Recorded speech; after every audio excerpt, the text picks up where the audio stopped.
Yo, what is up, guys? It is Nick, or the Notorious Fantasy, back in today with another fantasy football video. In today's video, I'm going over the Week 11 wide receiver start or sit decisions. I go through every single game from Thursday all the way until Monday night and tell you whether you should start or sit the wide receivers in those matchups. Now, before I get in the video, I'd like to give you guys a word from my sponsor, OverlayDFS.com. OverlayDFS.com is my favorite website to play daily fantasy on. And it is very, very, very simple. Even I can get and play well on this website. Now, it is very, very simple. Like I said, it's a start sit format. All you got to do is make 12 picks plus 3 alternate picks, and it is super simple. Pretty much right here, you can see one of the examples here would be Lamar Jackson versus Aaron Rodgers. Personally, Lamar Jackson against the Cincinnati Bengals, I think that is a very easy matchup. So to me, I think he will outscore Aaron Rodgers against the Carolina Panthers. It is that easy. All you got to do is do that 11 more times plus the 3 alternate picks, and you can go and try to win that money. Now, if you go that perfect 12 and 0 in the $109 game, you could win $28,000. I know that's like a lot of money, but even in the $2 game, you could win roughly $3,500 if you have that beautiful 12 and 0. Now, if you're in the top 10% of the entries in that contest, you win 9 times your buy-in, which is huge. But before I end this roll, I'd like to actually tell you guys a new strategy that I have discovered that I personally have used the last couple of weeks and have found some success in. So, say I like Jameis Winston a lot this week to beat Drew Brees. So, I picked Jameis Winston against the Arizona Cardinals, and then I'm going to stack him with his wide receiver, Mr. Mike Evans, to beat Tyreek Hill. Because if I personally believe that Jameis Winston is going to have a good game, I also believe Mike Evans will. And then you get 2 correct pretty much for the price of 1. At least to me, that makes a lot of sense. It is something that I like to implore every week on OverlayDFS.com. So, make sure to check them out. Link down below in the description, OverlayDFS.com. And we are back. Make sure to check out OverlayDFS.com. Link down below in the description. Let's get right into it. Week 11 wide receiver start or sit decisions. The first game here is the Thursday night matchup up between the Steelers at the Cleveland Browns. Now, I'm going to be starting up Odell Beckham Jr., but he's got the with a bunch of H's next to him because Odell Beckham Jr. hasn't done shit this year, and he has continued to prove that I do not want to start him. I don't own him on any teams. I know many of you guys probably have him on your guys' teams, because obviously there's a lot of you guys, so people are bound to have him. But I think that this week I would start him against the Steelers, but I wouldn't be super hopeful and be really relying on a whole lot for Odell. I almost put him on the sit column, but I find it hard to sit Mr. Odell Beckham Jr. against the Steelers defense. Now, I'm going to also be starting Jarvis Landry. Now, I have a lot more confidence starting Mr. Jarvis Landry, aka Juice, this week, and the Juice may end up be getting loose this week against the Steelers. Obviously, Jarvis Landry has been playing well the last couple of games, a lot more safe than Mr. OBJ, so I would be safe with starting Mr. Jarvis Landry. I'm going to be sitting down Juju on the bench. Juju hasn't done shit all year, a lot like Odell, and I have a lot less confidence in Juju, though, than Odell. Odell at least has a good quarterback. Mason Rudolph hasn't proved to really be shit. Juju hasn't proved to really be getting open or anything. And I don't know what the fuck happened to Juju, but all the rest of this year, he's probably going to be riding the pine for my fantasy team if I was to have him. And I'm also going to be sitting down Deontay Johnson. Now, Deontay Johnson has been performing quite well, but I think this is a game where the Browns are going to go in here and absolutely eviscerate the Steelers, who look kind of hot. Next game here is the Jets at the Oakland Raiders. Knock one time if you're with me. I'm going to be starting up Jamison Crowder in this game. Now, Jamison Crowder has been going out there and balling out of control. As Drake would say, he is going to be fucking all of them hoes, because Jamison Crowder is going to go in to Washington, into the nation's capital, and give Mr. fucking whoever the head coach of that team is, now that they fired Mr. Gruden, he's going to give that guy a thumb straight up the ass. Jameson Crowder is going to go in there and eviscerate the Redskins. Now, Terry McLaurin, he's got the next to his name, but not really too many H's, only 2 H's, because at the end of the day, the Jets aren't that good. I know, I hate Dwayne Hash Cans, the trash can, but with that said, Scary Terry is still going to be able to go out there and ball out of control against these Jets. I really believe it. The Jets defense has not been all that strong. Obviously, we saw Jamal Adams absolutely strip and steal the ball from Mr.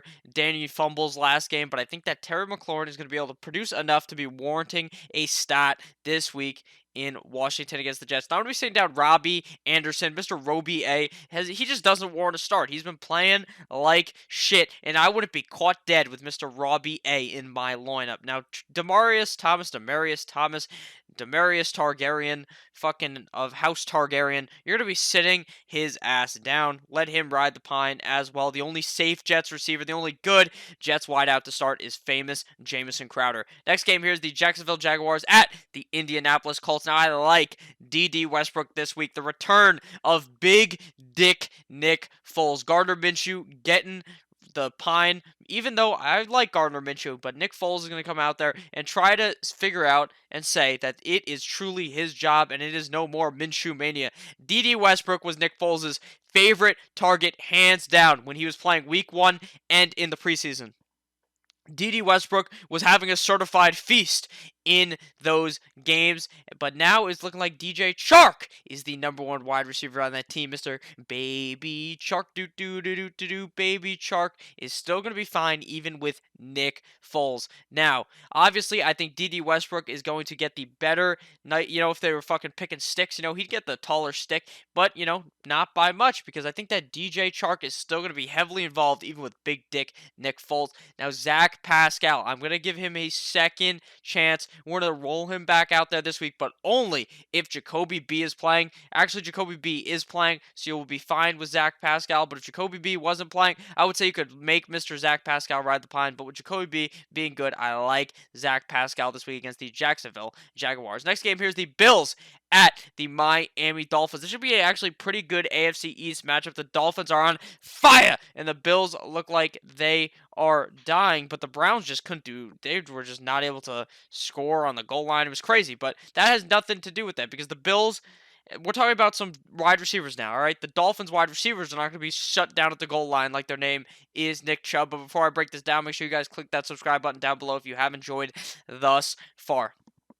Now, I am going to be starting John Brown in this game. John Brown, pretty much every single week, is a locked and loaded starter into my lineups, especially against this Miami defense that really has not been all that good this season. I think John Brown goes out there and has a feast like his name is Ezekiel Elliott. John Brown is going to go into Miami and plant that fucking flag like Nick Bosa and call Miami his bitch. Joshy Allen, my man, loves John Brown. He has a love affair just like Sam Darnold does for Mr. Jamison Crowder. John Brown gets the rock constantly in this game. I think he gets fed, and John Brown feasts in this game. Now, Cole Beasley is a much safer option, averaging 11.1 points in PPR games. So obviously, or in PPR leagues, he's obviously not going to go out there and ball out for 30 points. But against the Dolphins, he has that good floor of 11 points. I think he could go even above that in this game against the Dolphins, around 15 points. I like him this week. Now, Devontae Parker has been going out there and balling pretty much every single game. He's been scoring touchdowns. He's a touchdown machine.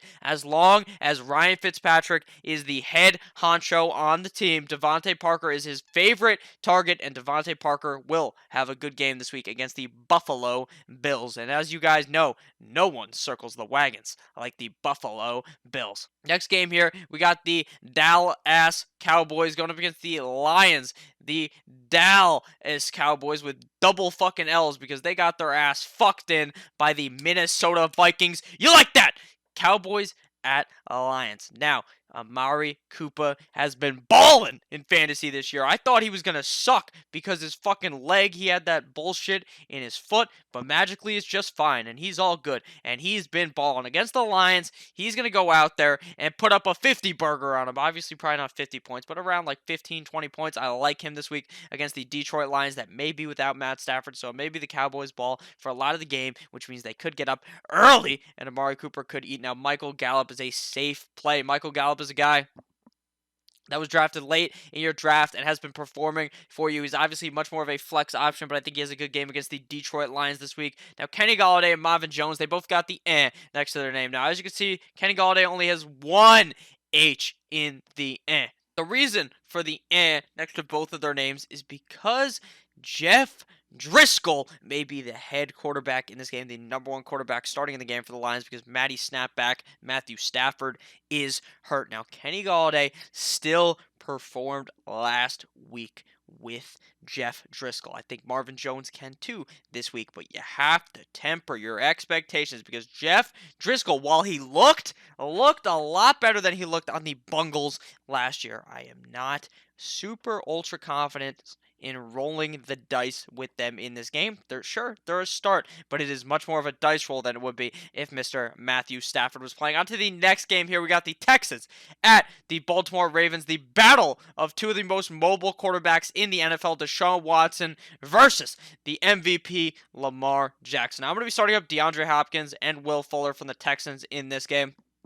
DeAndre Hopkins, locked and loaded. You always throw him in your lineup. Top 10 guy. Will Fuller, he's been banged up. He's coming back. I'm rolling the dice, and I'm going to play him if he's healthy, but I wouldn't know how much to expect because, like I said, it's a dice roll. It's a bit of a gamble. Now, Hollywood Brown, a.k.a. Marquise Brown. Actually, his real name is fucking Marquise Brown. Hollywood Brown is his nickname, but that's what everyone calls him. That's what the kids these days are saying. Hollywood Brown is going to go out there against the Texans. When he's healthy, you throw him out there. Now, Mr. Lamar Jackson likes to spread out the wealth to everyone on the team. Hayden Hurst, you get a touchdown. Mark Andrews, you get a touchdown. Lamar Jackson himself, he gets a touchdown. He throws the ball to everyone. He spreads the ball around. He distributes the wealth. And fucking Hollywood Brown could eat in this game, so I'm going to start him. Is every single game with him, it may be a bit different, but he's clearly the number one wideout on the team. It's much more of a dice roll, but I still like Hollywood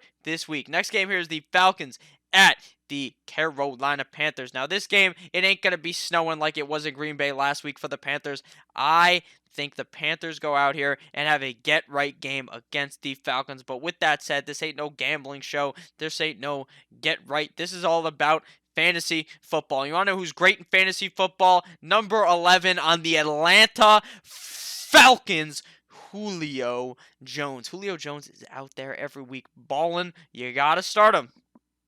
On the other hand, DJ Moore has been absolutely eating, feasting like it's fucking Thanksgiving dinner, and your grandma just made all types of food. Now, DJ Moore is going to go in there into Carolina and have a big game, I predict. Curtis Samuel, on the other hand, they're both pretty good. I like DJ Moore slightly more, though, because it seems like Kyle Allen likes him more. Now, I'm going to be sitting down Calvin Ridley because, to me, Calvin Ridley is too much of a dice roll. And I think the Falcons overperformed against the New Orleans Saints last week. I think they balled out too hard. I think this week they kind of simmered down a get-right game, and Calvin Ridley does not play all that well in Carolina. Next game here is the Saints at the Tampa Bay Buccaneers. You can fire the fucking cannons in this game, and you're going to fire up all the wideouts in this game. You're going to be starting up Mr. MT, Michael Thomas, and it just gets that simple. He's balling every single week, the number one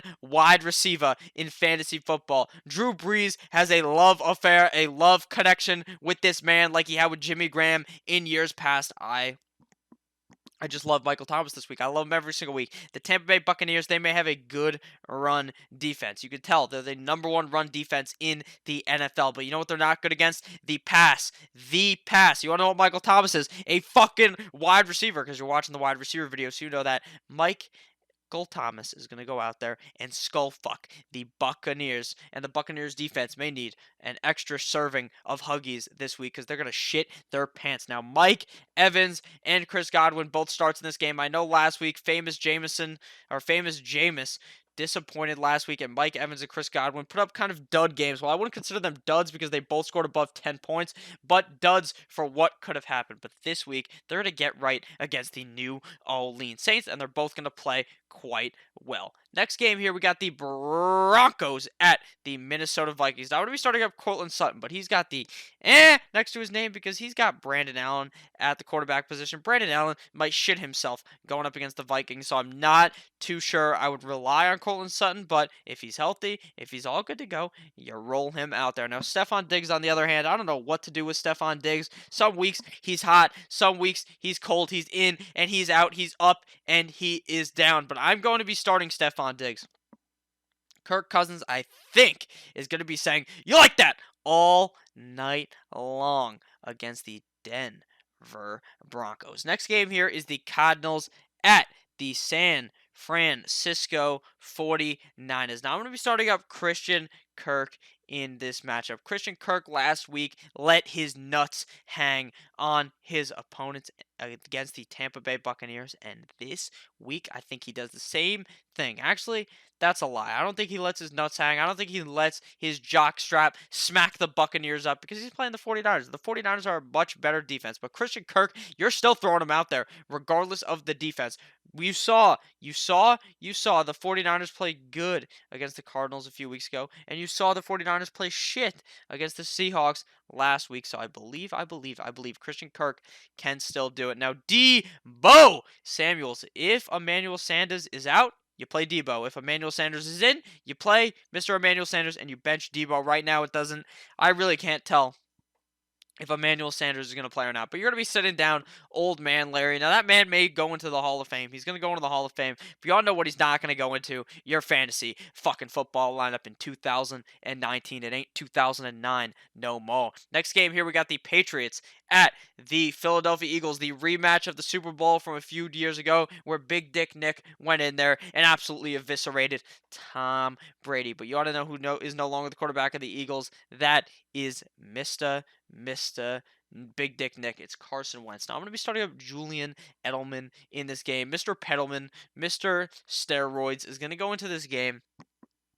Just fuck the Eagles. I think this is just going to be an ass whooping like you've never seen before. I think that Julian Edelman just balls out, plays good, and then it's just over. Julian Edelman just plays good. Obviously, Tom Brady loves Julian Edelman. I'm going to be sitting down Alshon Jeffrey because Alshon Jeffrey has been very up and down all season. Some games he's performing, other games he's not. And against this New England defense that seems to be really a force to be reckoned with, and unless you're the fucking Baltimore Ravens, Alshon Jeffrey probably will not ball out. And I'm going to be sending all the other New England wide receivers. Flash Gordon obviously shipped all the way to Seattle. There's all those other guys. There's all those other names, and you're just going to sit all of them. Next game here, we got the Bengals at the Oakland Raiders. Now, I'm going to be starting up AJ Green in this matchup. Will AJ Green get the go? That's the question mark. If he plays, you're going to play him, okay? It is that fucking simple. You've held him for God knows how long. You've held him for 11 weeks. Okay, I don't know. I didn't advise people to do that. Obviously, a lot of you guys are new. So, you got him. You're going to fucking play him. You're going to roll him out there against the Oakland Raiders, a defense that is not all that good. Now, I'm going to be starting Tyler Boyd as well. Tyler Boyd is just going to be okay with the new quarterback in town, Mr. Finley. If Tyler Boyd, he'll probably just be fine. But if AJ Green is out, he'll probably play better. But T. Willie has been unperforming. My boy Tyrell Williams. But I think this game is a get-right game against a terrible Cincinnati defense. Now, Hunter Renfrow has been performing pretty well. 18 points, 17 points. And then last week, he kind of took a shit, about 8-9 points. But this week against the Bengals, I predict he goes balls deep in that Cincinnati defense in Oakland. Now, I'm going to be sitting down Auden Tate. My main man, Auden Tate. If AJ Green is in, you cannot start him. If AJ Green is out, if AJ Green is in or out, I really don't think you can start him. Next game here, we got the Bears at the LA Rams. This is a potential game where the LA Rams go from a team where you really thought at the beginning of the season, I really thought that they were going to go out there and eviscerate the NFC and find their way, punch their ticket into the Super Bowl again and play the Patriots. But it's looking like the Rams are just looking fucking god awful. You want to know who really looked god awful last week? Cooper Kupp. Cooper Kupp was a top wide receiver last week. You know what he did? 0 yards, 0 receptions, and 0 touchdowns. He took a shit straight in your lineup and didn't care about it. But this week, people are going to panic. People are going to be like, oh, Nick, should I trade Cooper Kupp? He had one bad game. Nick, should I sit down Cooper Kupp? Should I not play? Well, none of you guys are going to say that because you guys are all smart, but people are going to think that. But you know what you're going to do? You're going to insert Cooper Kupp directly into your lineup. You're going to put it in the right hole and put him in your wide receiver 1 slot, and your Cooper Kupp is just going to he's going to skull fuck the Bears. He is going to be pissed off. Jared Goff is going to feed him like a baby, and he is going to eat the yards up in this game against the Chicago Bears. That defense honestly does not look that good, but you all know who looks really good on the Chicago Bears? Allen Robinson, Mr. Mitchell Trubisky, the kissing titties man, is going. He played fucking phenomenal last week, and Allen Robinson, whether kissing titties Trubisky plays good or not, ends up feasting. So I like Allen Robinson this week against the Rams. Now Robert Woods, obviously without Brandon Cooks, seemed to be a good target.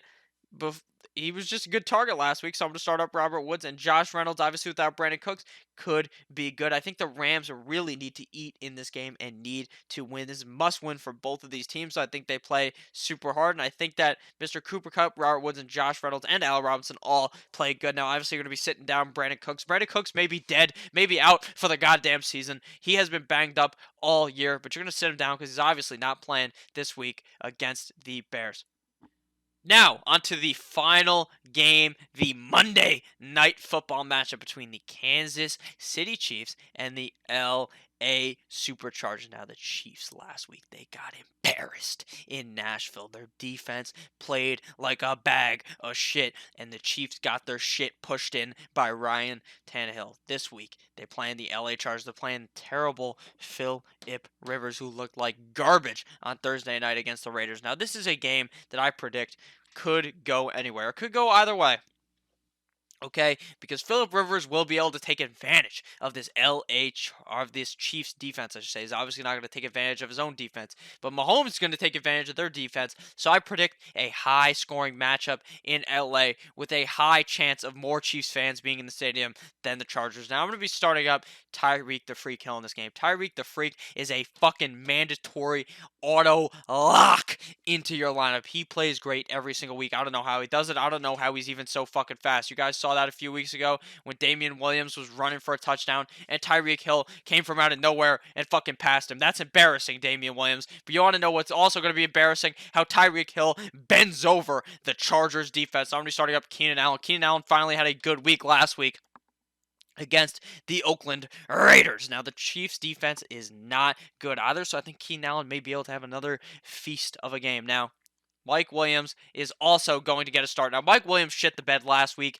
Big time. A lot of people, like myself, thought he would be a top 20 wide receiver, and he went out there and shit in those Huggies. But this week is a get-right game for Mr. Mike Williams, and I think he plays great, and so does Philip Rivers. Now, I'm going to be sitting down DeMarcus Robinson, me, Cole Hardman, because, well, you know what? You know what's going to happen? You're going to start one of them, and the other one is going to go hard in the fucking paint and run for 9,000 miles an hour, just like Tyreek Hill. So you just sit both of them, and you just hope that, or you could start both of them. It's a double-sided, double-edged sword. So you could start them, and they could either score you 0, or they're going to score you like 15. Or you just sit them, and you're just like, you know what? If they score 0, I'll feel like a genius. But if they score 15 points, I'll eat it on my bench. Personally, that's what I would do. But if you're a crazy motherfucker named Ice Cube, you can go ahead and start both of those guys. So thank you guys all for watching this video. If at any point you ended up enjoying, if at any point you ended up chuckling, make sure to click that subscribe button down below. You guys know that I love each and every single one of you guys, whether you guys dislike the video, whether you like the video. I will always love you guys. We are near 3,000 subscribers as I upload this right now. We may be there. So thank you guys all so much for being near there or hitting it. I really do appreciate it. Every single comment, I read every single comment. It really makes me happy when I see all these nice comments. Even the mean comments are pretty funny. Like, oh, Nick, you fucking idiot. You know, it's pretty funny to me. At the end of the day, I really do appreciate the support. I love you guys all so much. We're in week 11 of the season. We're nearing the end, but that doesn't mean that we're going to stop. We're going to get to week 16/week 17, whatever your Super Bowl is, and we're going to win that shit, and we're going to take that bitch home. So thank you guys all for watching this video. I love you all, like I just said. Have a great rest of your day. I'll see you guys later with yet another video. Goodbye, my friends.